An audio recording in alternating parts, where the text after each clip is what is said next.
Welcome to the Mindfulness of Singing, and I'm Denise, your sassy, spunky scientist. And I'm Toni, your bubbly, big-hearted flower child. Our podcast features practical tips and tools for a journey of transformation using the healing power of your voice. Each podcast, we will delve into the mind, body, and spirit connection by interviewing inspirational guests, sharing personal stories, and discussing the most recent scientific research. Tune in and join our community of mindful singers.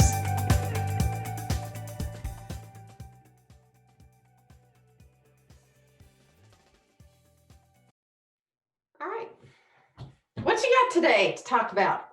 Well, Denise, I'm eager to share. You know, I've always got something brewing, but this week, I think it's really cool when, okay, don't get hung up on the words, but the universe, if you want to use universe, life, whatever term you want to use, when you're learning something and you get to experience that in multiple different facets. And so it's really cool for me this week that I'm taking a course, Michael Beckwith, Visioning Quest. I'm reading a book that you're going to receive soon, Denise. It's Change Your Questions, Change Your Life. It's fantastic. And in multiple different venues of things that have happened this week, I've been asking a lot of different questions. And over, it comes up that so many times people are looking for the answers, and the answer is in the question that you ask. And I couldn't have a more beautiful example, but this morning we've been doing podcasts for a number of weeks now, and each week I come on and ask Denise, can you hear me? Denise, can you hear me through the microphone? Denise, you know, no. And so sometimes I've just had a microphone here, but it really wasn't being used. Well, this morning I thought, you know, maybe the question isn't, can Denise hear me, but can you hear yourself? And so finally, when I put in the earbuds and practiced on my own instead of waiting for you to tell me, voila, and I'm using it. So, and the way this relates back to singers is looking back on my own trajectory and things that I did, and so many times I asked the wrong questions, very unempowering questions. Why are you so, what's wrong with you? Instead of a specific empowering question that isn't judgmental question, a learning question. What's working well? Are you doing what's working well for something that's not? And so I think all of us, we have so many unconscious questions that are going along in our mind all the time when we're not practicing mindfulness. And so I want to be aware. I've been asking a lot of good questions, and as a result, you get good answers. So that's my nugget for this week. That's good. I like that. Empowering questions. I think empowering questions are, well, okay. So questions that are not empowering. What's wrong with me? Why did this happen? Why don't I sound like so-and-so? Why don't people seem to like my voice? Why don't I get the audition? Why doesn't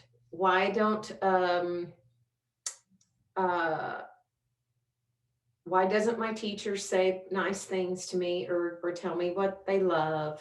Why? All these things, these questions that you ask of others and of outside influences, things that you don't have any control over. You don't have any control over what your teacher says or doesn't say.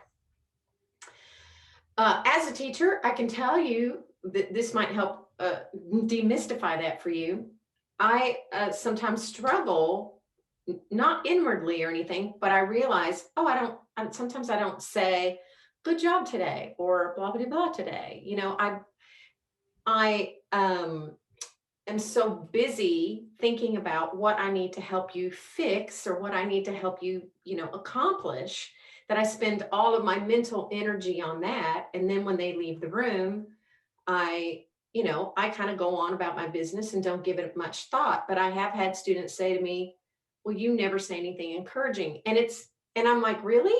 But I helped you fix that thing. It's the way I view my job, so it could be that your teacher thinks you're wonderful and amazing, but maybe they just don't have the mental presence to do both of those things. That's a multitasking kind of thing. To say, you need to fix this and let me help you fix this. And then the hour's up and you got to go, right?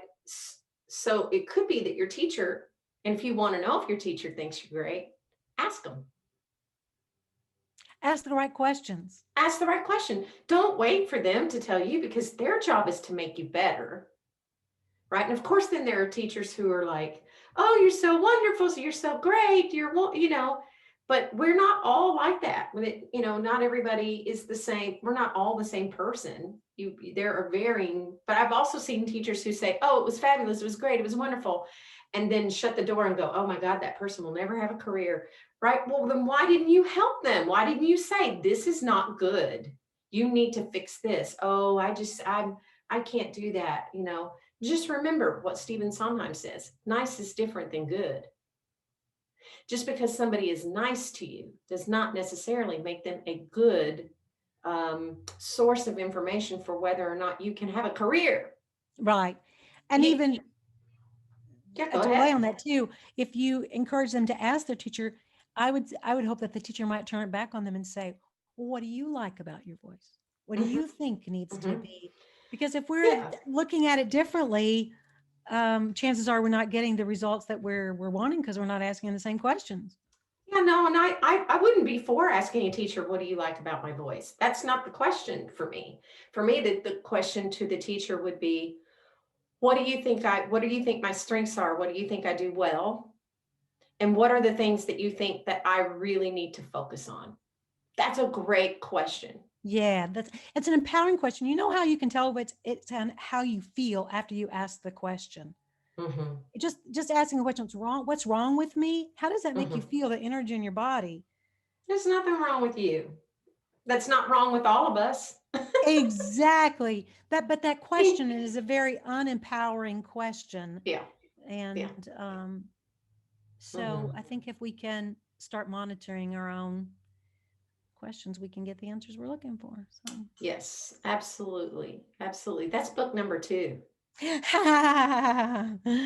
I did leave some good love notes in there about ideas. Actually, I'll have to admit on questions I'd love to say. So yeah. So we hope that in your journey in mindfulness that you will be mindful of the questions that you ask. Think about what you're asking. Are you asking of others and of outside forces questions that cannot be answered because you have no power over the outcome of those questions? When you have power over the question you ask, you're asking the right question. If the question is, what can I do? What could I do differently? What do I love about myself? What do I accept about myself? What are my weaknesses, and how do I get a hold of them? And how do I continue to grow in them? And how do I continue to grow in my strengths? Then you're asking the right, mindful, powerful questions. But when you're asking others to define you, to justify you, to what's the word I'm looking for? Validate. Thank you. If you're looking for others to validate you, you will never have the answers you want. Never. I'm doing a real cool thing that may seem a little woo-woo to some, but it actually is based on scientific things that you and I are going to be getting into later on. But one of the principles that we'll be doing is asking our own unconscious to give us the answers in our dreams. And so I'm going to bed with questions and waking up with answers. And it's a really cool journey. So don't be afraid to ask yourself to get conscious on the questions, and to remember my little example of Denise, can you hear me? Instead of Toni, can you hear yourself? And yeah. So, anyway. Perfect. Love it. It's great. Hopefully our guests will have lots of cool things to tell us about mindfulness as well. And their life in New York. These are 2 really go-getters. We'll read you'll hear their credentials in a minute, but I think you're going to be really excited about our guest. I can't wait to meet them. Yeah, I'm looking forward to introducing you. So our guests today are Kirsten and Keith Chambers, and they are a couple of, music movers and shakers, if you will, both in their own right. She is a dramatic soprano and is on the roster with the Metropolitan Opera in New York. And she sings a lot of Strauss and Wagner. She's known for her Salome. She is the whole package. She's beautiful, she's smart, and it is a voice of it's big. Substantial. Yes, it is a substantial voice. And Keith is a concert pianist trained and conductor, and has his own orchestra called an opera company, and they're called the New Amsterdam Orchestra Symphony, maybe. But anyway, New Amsterdam Opera. And he also is a vocal coach, a very fine vocal coach. He was my vocal coach in a Traviata I did some years ago. And he also is opening up a boutique agency for singers. Yeah. So these are two people that I think everyone's going to really enjoy to hear what they have to say from a singer and a vocal coach, perspective. And I think you're going to love them. They're really a great couple, and they've been married for a long time, since Kirsten was really, really young, actually. And they fell in love and met each other in Texas at one of the schools they went to. I'm not sure which one. So anyway. Beautiful. Let's bring them on. Okay. How's that? Okay. Well, hi. The Chambers are with us today. Toni, can you believe it? I'm so thrilled to meet them. Great to have them as our guests. Aren't you guys in Florida right now? We just got back. Oh, just got back. Your great hands, No. yes. Yeah, sure. Okay, we'll go with that. So tell me, what's life like in New York right now? Well, our neighborhood, we're really up north in Inwood. It's pretty much the same, I would say. There's been some closings. It's downtown Manhattan, which is really quiet. There's just not a lot of people around. Of course, all the theaters are closed. So it's been a challenging time for sure. Yeah, especially for singers, right? I have some dear friends, singer friends in Inwood, husband and wife singer couple. I'll have to ask you later, so we won't divulge names, but we might know some connections there. I bet we I know do. that's a hot spot of singers. Anyway. Mm-hmm. Yeah, so Kirsten, you've mentioned to me several times that mindfulness is important to you. Tell us about that. I'd say it's important to me every day. It was, I think I had a crisis when I was a young singer. I had a mentor that really believed in me and helped launch my career. And then all of a sudden they disappeared from my life. And I would wake up every morning kind of feeling like I was just and I'm so not like this, but just living in a dark pit. And I realized, and I sought help actually from a song healer who's a very good friend of mine from graduate school at University of Houston. And her name's Elizabeth Knudsen. And she talked to me about what I was going through and prayed with me. And I realized that I was singing because I wanted recognition, because singing made me feel special. And I was trying to seek from my environment, just that kind of acceptance instead of seeking it inside. And I learned through being a singer how important it is that the reason I was singing wasn't because I was, trying to feel special or feel, just because I didn't have an upcoming job didn't mean that I was nothing. That I didn't have to identify so much as a singer. And so I think that I didn't have to identify so much. I'm kind of going off the rails here. But no, you're not, actually. You're not. so many people, I think, see as validation. I know I'm over here in the amen choir. No, you're good. Keep going. No, it's when someone's so important to you suddenly doesn't believe in you anymore. And I do think a lot of artists go through that, and we don't really talk about it. But I believe the healing she gave me changed me immediately for the better and got me searching inside for love and acceptance rather than seeking it outside. And I believe that music has the power to heal and change in an instant, especially when it's connected to a higher power, like those you find who have song healing gifts. And so I would say that was the first big impetus. And it was really funny because right after that was when my Metropolitan Opera job came into being. And I was kind of thinking that singing was over for me. And it was so funny when I started going inside instead of outside, that's when things really changed for me. And I was realizing I loved opera, and I didn't have to care so much about what other people thought about me. I started to think, well, what do I think about me?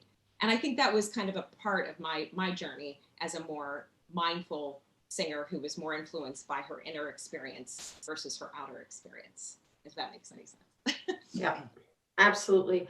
I think that question is so transformative and such an important question, especially for young singers. What do you think about you? I'm so glad you said that, because that is a powerful question. And why do you do art? You know, why are we doing art in this crisis? And I know a lot of students are not feeling very motivated to perform upcoming performances. And to think about, okay, so why do I do art? And I think for me, what I've learned is that I love, it feels good to sing. It's a sensual experience to sing and to breathe. And every day, it's also been very healing to me as a person. Just like exercising and doing yoga is very healing. Singing is very healing. And also just to connect you with your true self. Singing is so important for that. And also to open your heart and to be able to share what you do with others in a very true, genuine level. You can really see when a singer is not being mindful physically on their body. They can't hide. You can see what they're doing. I was working with some students. I taught my first opera workshop class, and you could see the ones really thinking about their technique, their eyes. You just wouldn't be blinking. And I thought, why don't they look human? And I'm like, they're not fully present in what they're doing and what they're sharing. And myself as a singer, when I start thinking of technique, I kind of go like this with my arms because I'm thinking support. And I think it's just practicing mindfully has really helped. And I can talk a little bit more about that, but that's something I've learned to do as an older singer, making singing. Okay. That makes me and Toni grandma. But anyway, so what I was going to say is, I so wish there'd been some stuff like this when I was being taught. It was technique, but also, acting classes and things like that were not given. And the teachers were really old school, martial, very harsh, not very loving, right? Like that's the relationship you should have with your student is, toe the line. And I even had a piano teacher who smacked my hands the whole bit, but a certain teacher that you and I both know, Keith, that I studied with at a place we shall not name, used to throw things at me. I got really good at singing and catching things with my right hand. I got a chair thrown at me once, so Yep, I know. So I wish this was something that had been around back in the day, because and then you add to the fact that I had a background in church, right? And when you sing in church, you have to kind of disconnect because you can't perform. It's not about you. You don't emote. Again, it's not about you. And if you get very caught up in the emotion of it, you can't cry and sing at the same time, right? So there had to be this huge disconnect from spirit to the doing.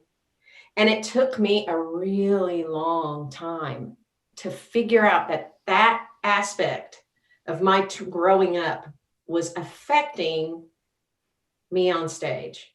It took me a long time to figure out, what is my problem? Why do I disconnect here? I'm so passionate about this music. I love this music. It's beautiful and it moves me. So why, when I start singing it, does something disconnect? And it took me a while to figure out that it was that upbringing of disconnect, just stand there and sing, and don't, you know what I'm saying? Like, it took it, and you would think church would be mindful in and of itself, but not in the tradition that I was raised in. It's a very staid and stoic kind of tradition about music. So yeah, so I totally wish this had been around back when. So how do you use mindfulness now? Keith, do you use it? You're a pianist, a very good pianist. So what do you? No, could I segue back? I was thinking about what you all were talking about. Mm-hmm. As I have an opera company here, Mm-hmm. and thousands of auditions, Mm-hmm. and we're not listening for the perfect technique. We're not even listening. We're not listening for one thing. We're listening for something that's interesting, and for a performer to come in and move us, even if it's imperfect technique, imperfect acting. It doesn't have to be. Does that make sense? So Absolutely. it's so easy to. I know it's so difficult, to let yourself go as a singer, but it's also so easy to see the moment that someone is focusing on something like their technique or the way they look, or do I look, what are they thinking about me? The imposter syndrome. I remember, basically I've always played the piano. I've always been very confident, but when I started to conduct, I definitely went through that Right. imposter syndrome thing where you're there and you're standing there and you think, oh my God, am I good enough? And then it's only by experience that you realize that you are. I did not answer your question, but I sort of wanted to say. No, I think it's great. In fact, there's an entire chapter in the book about this very thing, about singers who strive for perfection and miss the point, right? And we're not moved by this perfect singer, but we're moved by the imperfect singer who is revealing themselves in the moment. Being in the flow. And being in flow. We have a whole big thing in our book all about that. And it is so true. It's not an easy thing to come to as a singer. I don't think. Maybe in a different genre, perhaps maybe jazz or I don't know, but in classically trained singers, it's not an easy place to get to. Well, I think part of that too becomes from our duality, right, wrong, good, bad, not accepting what is and just enjoying the moment. And in fact, I happened to listen, I was doing a little research, an interview, Kirsten, that you said singing not just for performing, but to feel the vibration and to be so caught up in it. I'm sure we've all had the performance where you finish and you're like, wow, was anybody there? That's the one we all want all the time, but yeah, I think Denise, it does come, I think it's perhaps more difficult in our genre. And also for those of us who come from a really dualistic background of good, wrong, right, bad. Yeah. Toni and I were both raised in that religious tradition of there's no gray, it's either good or bad. Yeah. So, very, very good points. Thank you both for sharing some of that. So Kirsten, tell me, what do you do now? Do you have like a mindfulness practice that you do every day? What's going on? Tell me about that. Well, I certainly have a lot of friends who are, mindfulness practitioners, if you will. But for myself and my daily practice, I start every section with a soul prayer and a kind of like a goal. I would say when I'm praying for, it can be just how I'm thankful for the gift of singing and praying for whatever my goal is for that session. And it can even be something technical. I know during this pandemic, it's been more to kind of connect with my true self. And I would say more recently, my goal has been more to open up my heart and share what I do with others. So I think to make it more mindful practicing, I just keep it simple. I try to think of one thought at a time. And especially if it's a sensory thought, of course, other thoughts and feelings enter my mind, and they're just feelings, and I just don't judge them. I just feel what I feel, and it's okay. It's only a problem if I think it's a problem. So, but for every technical exercise, I just try to focus on one thing. Like if I'm doing registrations, I focus on the feeling of the approximation of the chords from chest to head to mix. I think of one thing. And I also think that visually, I always practice in front of a mirror, and there's something really sensory about doing that. It keeps me visually focused and mindful, like focusing on one concept of the separation of the jaw and tongue movement. Just keeping focus on that one thing keeps me mindful. And I think I talked a little bit about this earlier. I really feel my breath sensually and grounding in my power and my support. And that's something I found, especially working with young women as singers. Sometimes it's really hard for us to feel that. And that's just being able to teach that to singers. And I would say we talked about flow. I love practicing with my husband as he creates an even richer, more mindful environment with his accompaniment or orchestra he creates under my singing. It's a mindful flow orally that I sometimes miss practicing by myself. Sometimes it's hard for me to find flow. It's something I still struggle with. And then I make sure to practice acting, just acting. So to rid ourselves of any unconscious and human-like behaviors, I just think about sharing the story as the character. And I really create early on in learning a new role, a detailed research journal of my characters' environment and their inner motivations. And when I practice telling their story, I focus on the words I'm saying and forming in the moment, not really thinking about the technique. So to me, that's kind of mindful singing in its most basic sense. But I used to think I'm definitely a perfectionist. I was a straight A student. So I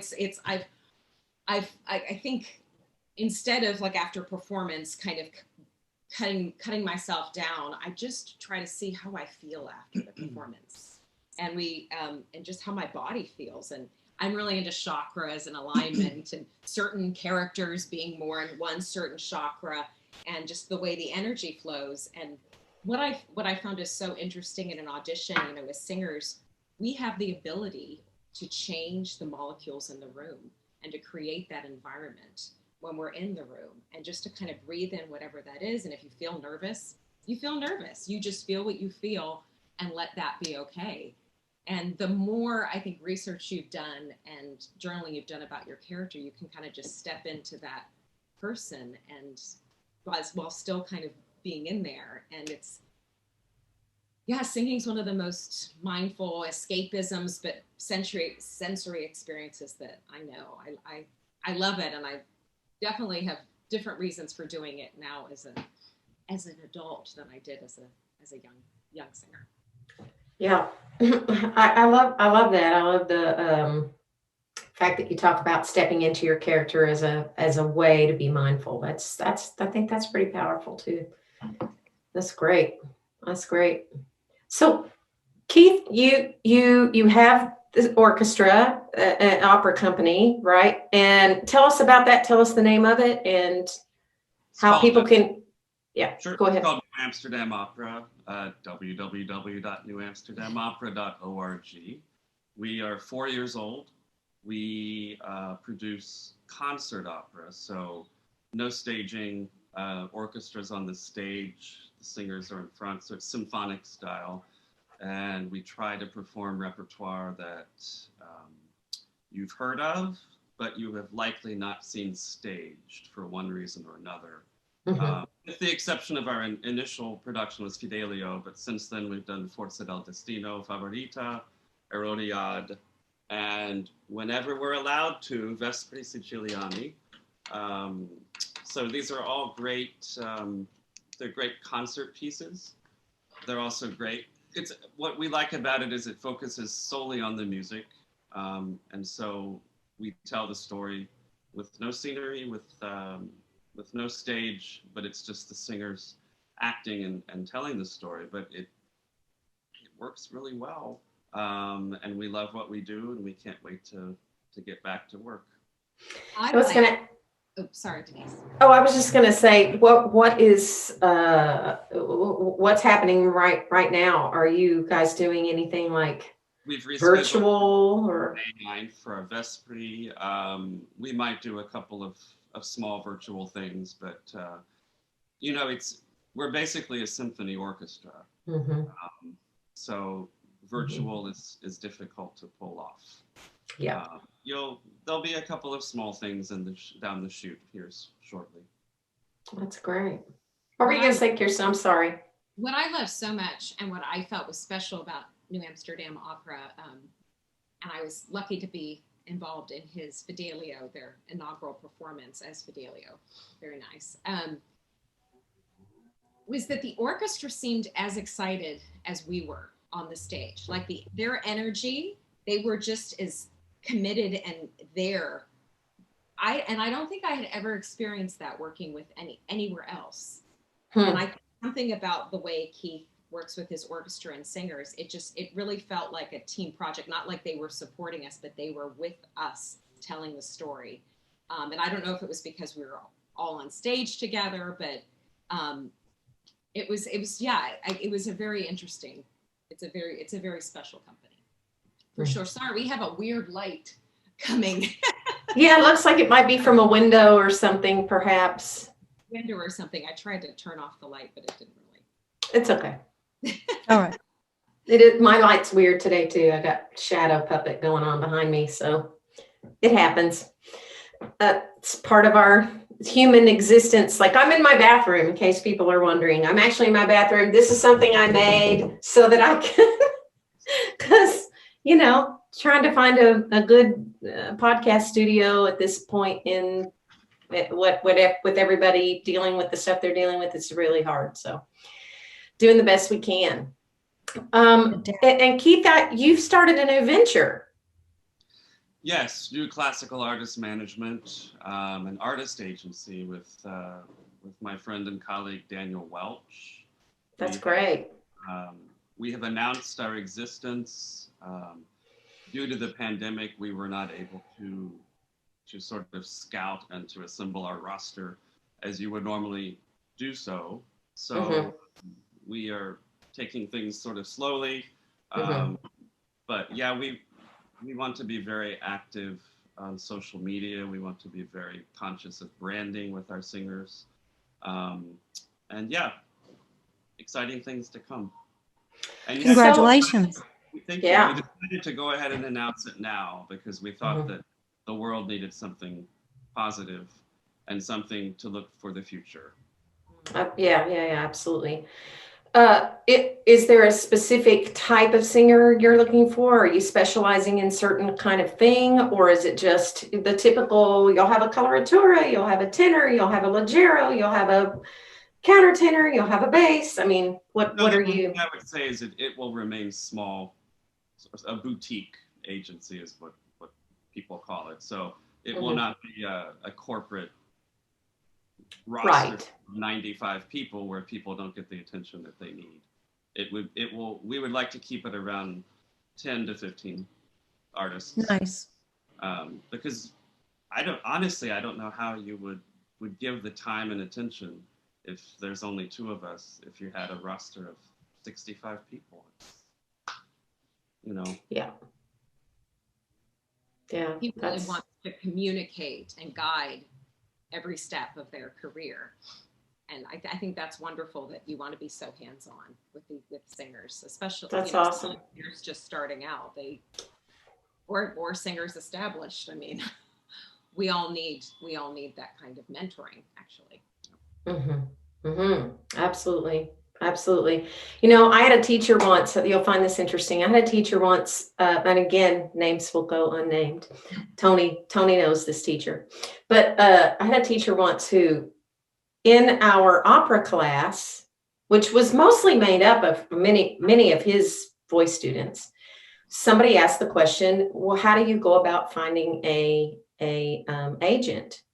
And he laughed and said, you don't need an agent until you have a career that needs managing, number one. And number two, I'm not going to help you get yourself a career. That's no one helped me. I'm not helping you. You have to figure that out on your own. And I remember thinking at the time, wow, that is not very generous, number one. And number two, as my teacher, I mean, I didn't ask the question, somebody else did, but as my teacher, if I can't get mentoring from you, then who the hell am I supposed to get mentoring from? Exactly. Yeah, And yes. yeah. And for me, it changed my feelings and relationship about him pivoted. Mm-hmm. You know, okay, let's just get these voice lessons done and over with, because you aren't going to be a person who's going to help me in any other way. You've made that clear. And I find that tragic, because one of my favorite things to do is to give a singer solid, good advice and mentoring, and try to help them along with, and introduce them to people I know, and Right. and try to put them in the right space that I think is right for them. And I don't understand any other mentality than that. I can't wrap my mind around saying to one of my students who could have a career, like, it's different if they can't have a career, but if they could have a career, to say to them, nobody helped me, good luck. What? I can't imagine. You would think they would want to help because they weren't helped. I mean, I think that's Exactly. what we're here on this planet, is to help others. And especially when you've had success, that's the number one thing you want to do. Oh my gosh, is help others. Now it's a privilege. It's an honor. It's yes. I mean, that's why I think we're here, especially. Absolutely. So what's coming up in Toni, go ahead. I'm so sorry. That's all right. I was just going to say that's a great segue, that why we're here is to support each other. And I don't know that very often, Denise, we're going to get such a wonderful, charming couple of such high level ability. So can you share from your expertise about practicing mindfulness and support of each other in the arts? I know this could be, a whole long podcast in itself, but I don't want to miss this opportunity to have you all share maybe each how you practice supporting the other without judging the other in this unique relationship as artist and husband and wife. You probably will have more to say, but for me, it comes down to respect. I respect Kirsten as an artist as much as, she is an amazing artist, and I have the utmost respect for her talent and her ability.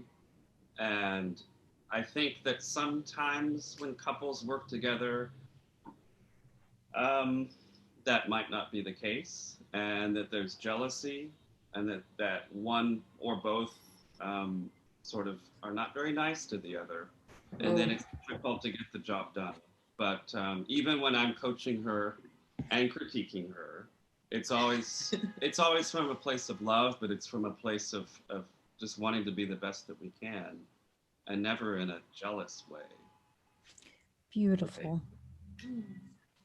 Oh, I don't think I would be singing professionally if it wasn't for Keith. I mean, he's my coach. He's my greatest fan.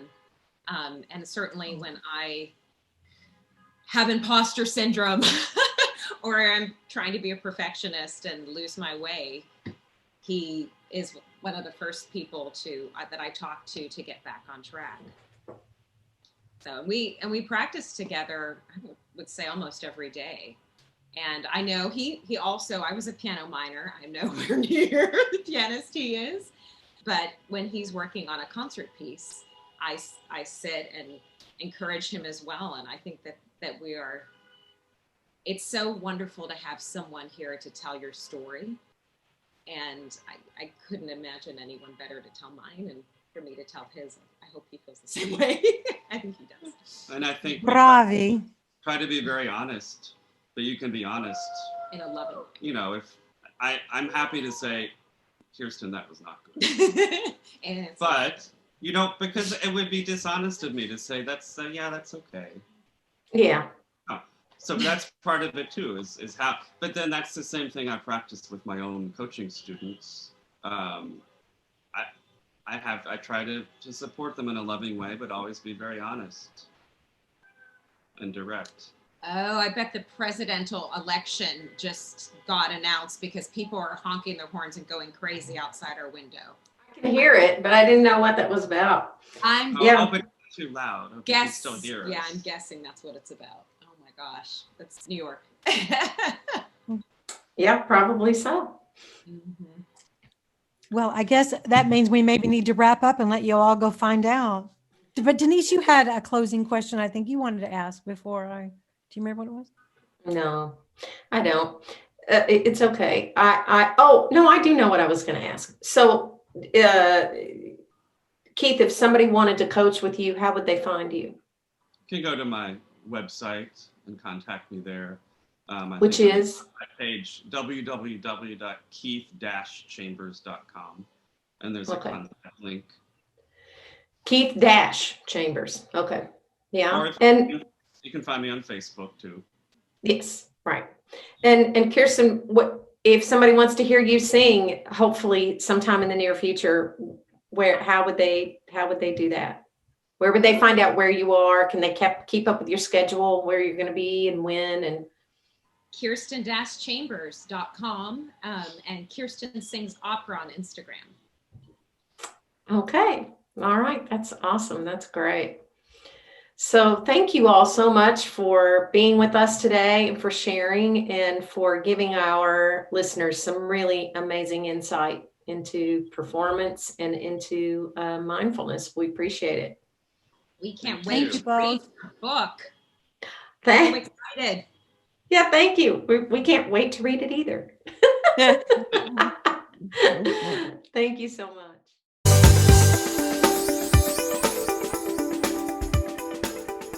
Thank you so much for listening. We are very grateful that you joined us today.